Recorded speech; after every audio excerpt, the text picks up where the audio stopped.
I know you kind of talked about the ESG space, and I was a little curious, how do you actually differentiate between the firms or the funds that can generate alpha in that space and those that actually are maybe more on the greenwashing end themselves? I'd say there's an increasing evolution of thought that ESG is not first of all, it's an improper umbrella because it has so many thrown under it: social issues, environmental issues, governance issues. Everyone should be concerned about governance issues, and environmental issues can be costly in some cases. They can be beneficial in others, so they can be quite controversial.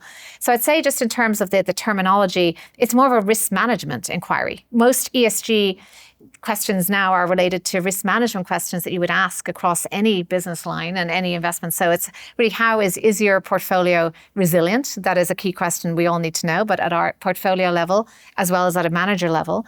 And is it resilient against all these possible risks, some of which could be environmental risks, flooding, if not regulatory risks coming from that. So it's really a risk management exercise. As to how we distinguish who delivers, the alpha question is across the board, not just an ESG answer.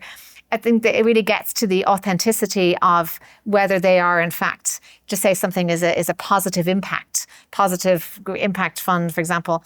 Is there actually, how do they measure impact? You really have to dig into the claims, to the labels, and that's how you establish whether there's greenwashing or not. There's even definitions in Europe in terms of when you can actually use such a label.